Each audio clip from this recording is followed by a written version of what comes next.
Sexywalls podcast here, Giancarlo Sagasti. I have a special VIP guest today. I got my brother from another mother, Elliott Hall.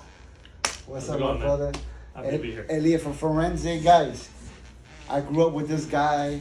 I've known him for, I would say, 20 years now. I would probably say 18, 19, 20 More years. than that. Probably more than that. We grew up together doing Venetian Plaster. He has always been an artist, like full finishing artist and murals, working with Joe Brown and all that. And we just started doing Venetian Plaster together, and we started magic. 2002, 2003. So it's 22 years at least. Yeah, oh, that's right. And the venture that we had from there is, we have so many stories, man. It's unbelievable. Funny stories, everything. His family, know his family very well. He knows my family very well. And yeah, man, so thank you so much for being at the Sexywalls podcast. So people that don't know you, who are you and what do you do? I'm the CEO of Forensic Enterprises. We're the subsidiary of San Marco Group for the U.S. We're importer of Venetian plasters, decorative products, paints, and we do a lot of training, promoting of Venetian plaster for more than 20 years here in the U.S. We're the largest importer of Italian plasters in the U.S. And I manage the U.S. operations for the company. That's what's up, man. So you've been busy. Yeah, every day. I've been busy. I will be busy. Currently busy. You know what's crazy? When we started, how Venetian Plaster wasn't so popular, and now everybody wants to do it. There's videos of everybody doing it. Classes all over the place, all over the world. UK, here, there. Now it's like a trend. Everybody's doing it. Yeah, it's a trend that it comes from very historical artisanship, and people are always trying to bring their own skills to the forefront. That's true. But as you know well, it's very traditional techniques a lot of the times. People are always innovating, of course, just like anything. Exactly. And that's why you see a lot of people out there trying to train with their own special little know-how, their own techniques, things like that. From doing this for so many years, what do you see has evolved and what hasn't evolved? To me, what has evolved that I noticed is some of the plasters that has better resins that you can do more magic with. Some plasters that have sand on it becomes a little thicker that you can do more things with. A lot of stuff doesn't really crack anymore if you put it too thick, unless you put a blow dryer on it, it'll crack. But these are the things that evolve. Nicer plasters are out lately. Yeah, what you're talking about is like changes in the formulas and the recipes, the technology basically that come from new materials on the market that are able to be used in the mixtures, but still most of the materials that I see out there are using at least some form of natural products. There's synthetic products out there that either use natural products to duplicate that look. There's not a lot of total complete innovation in the sense that That's true. It's a totally different look that you've never seen before. It's basically from another limestone, planet. marble, water, and resin. And Yeah. each company use different resins. Resins is the glue. So some people use natural resins. Some people use acrylic resins and what type of acrylic. And some people use synthetic resins. And some people have synthetic products. Now, one of the things I've noticed is in Pakistan, India, Brazil, they have this synthetic Venetian plaster. Really, I can't say Venetian plaster. The synthetic plaster, they do the marbleized look with the gold leaf, and to make it super shiny, they have to sand it from 300 all the way to 5,000. It's so shiny that it looks like plastic. What do you think about that? I've seen it in real life. Yeah, it looks like plastic. These plasters based on acrylic resins, and there's nothing wrong with using acrylic as a material. But what you're talking about, it's usually used to kind of imitate marble, basically, because it's very easy to polish up with a machine and get a marble-like sheen. Does it get a marble-like look as far as the veining and the actual nuance of the product? That's up to the individual artisan, and in my opinion, it almost never does. It doesn't give you the same volume of Yeah. 3D rendering type of style, and it does for sure doesn't feel the same because it feels like this, like plastic, like. Yeah. Oh, that's what it It looks very nice in pictures and videos when you see people doing it. It looks nice. Oh wow, really cool. But it doesn't look like that in person. Now I've done it in job sites, and I use the mineral finishes, Grisello and all that to do it. Yeah, that's one of the biggest evolutions that's happened in our industry in general, is that the way things look different in person when you actually have them in your hands and or in your house or in your or surrounding your walls, and the ways they look on Instagram. Yeah, yeah. You know, and some people design their looks based on how it looks on a picture nowadays. Exactly. You know, people are doing backdrops for their Instagram videos. That's People true. are doing things based on and promoting things based on how they can promote it online, and that kind of creates a split versus what you can do that's going to look good in person and what you can do that's going to look good in a picture or a video.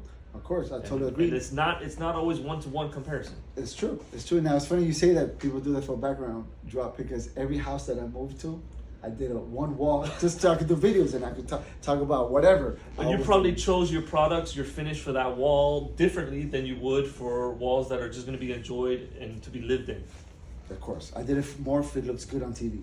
That's what I did it for. That's why I did this bad boy right here. This is liquid platinum. Well, I have to say this looks amazing in person as well. Of course. So if you have the light hitting it, it's a piece of steel, like a stainless steel wall, seamless steel. So it's a very nice product, guys. It's very nice. But a lot of the time when we're developing finishes, it's aimed at an audience that is high-end luxury residential. Of course. These are usually spaces that have a lot of beautiful natural light or very expensive, very tuned lighting, synthetic lighting. Of course. And so the way you're speccing the finishes for the walls is based on that expectation. And so you're choosing a lot more natural materials than these kind of like acrylic stuff that you're talking about. Exactly. A lot more because of the way they interact with natural light in person in that setting. And guys, you guys have to know, you have to be properly trained how to use these products. There's a lot of do-it-yourselves. I understand it. People want to do some easy stuff, but you have to understand the product, speak the language of the product to do really nice work. And that's where we come in and we help you learn how to use the products. We're both instructors. We've been teaching people for a long time, for over 18 years, teaching people. And it's a passion that we both have. When we train classes together, it's always fun. We always make fun of each other. We do things. It's always a good time when we do classes together. Yeah, that's important. The hands-on aspect of understanding the product is important. We have as you said, we have a deep knowledge because of our experience, because of being in the industry for a long time.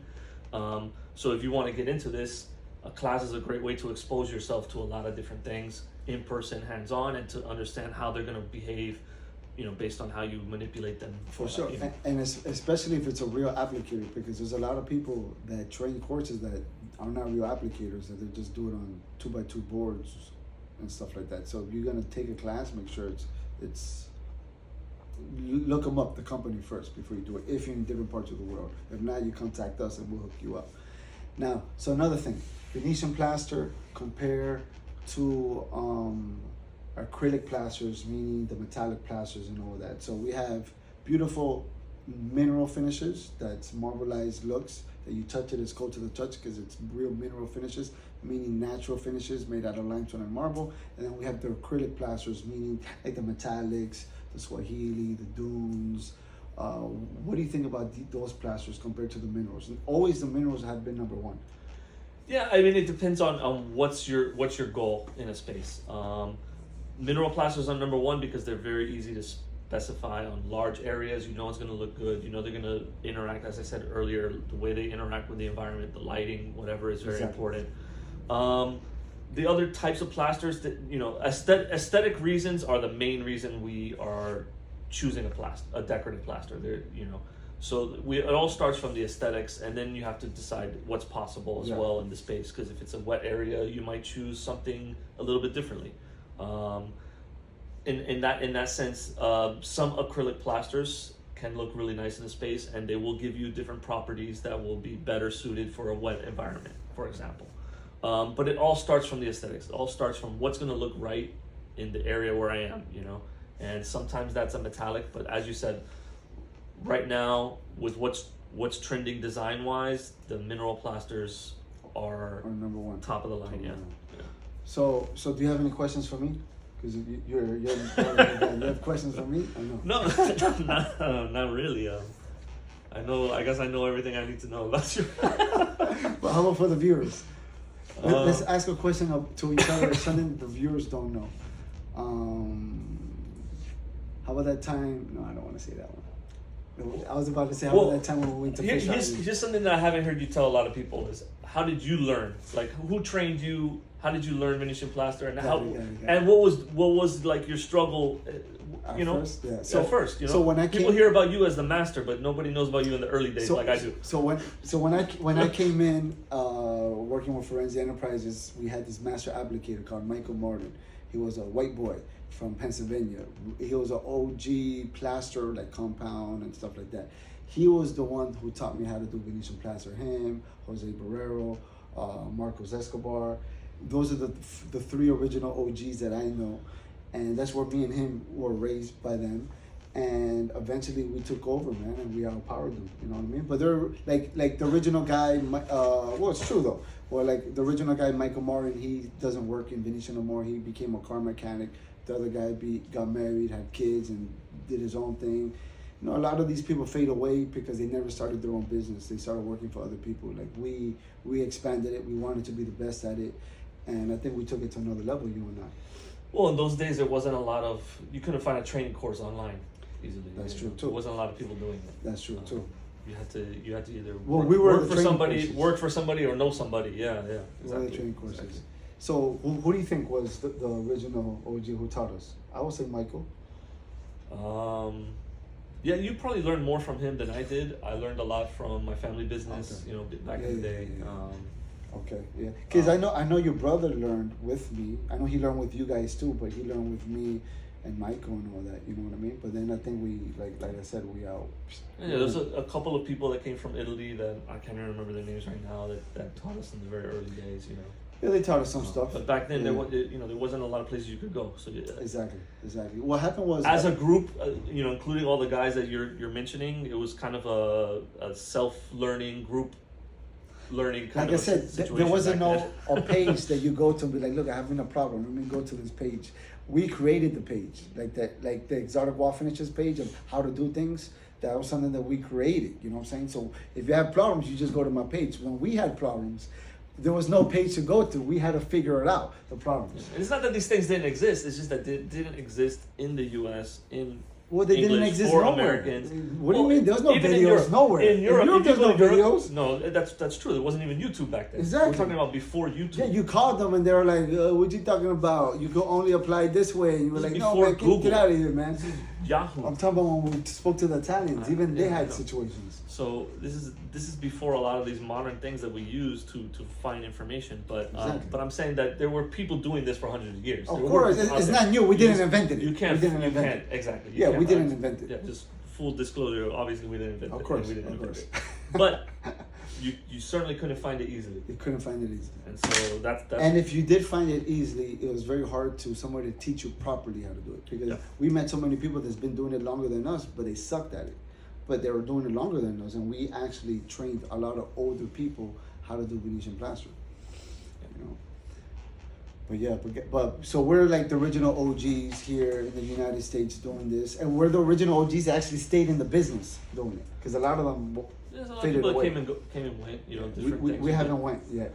With different things happen with the economy. Things go down, and people get out of the business. But we stayed strong. We stayed strong. Perseverance. We stayed united. Look, we stayed friends for many years. Every time I have a gathering, he goes to. Every time he has a gathering, he doesn't invite me. But guys, this is the Sexywalls podcast. This is the Venetian Plaster Talk, guys. If you guys want to hear any new topics, just write it in the comments. We're always here to answer your questions. You guys need anything, you just contact us. We're here to teach you guys and make Venetian Plaster fun. Is what we do. This is our career. This is what we love to do. And yeah, guys, exotic. Elliott Hall, thank you so much for coming here to the Sexywalls podcast. This is what we do, guys. Venetian Plaster, decorative wall finishes, guys. Thank you for watching. All right, thank you for having me.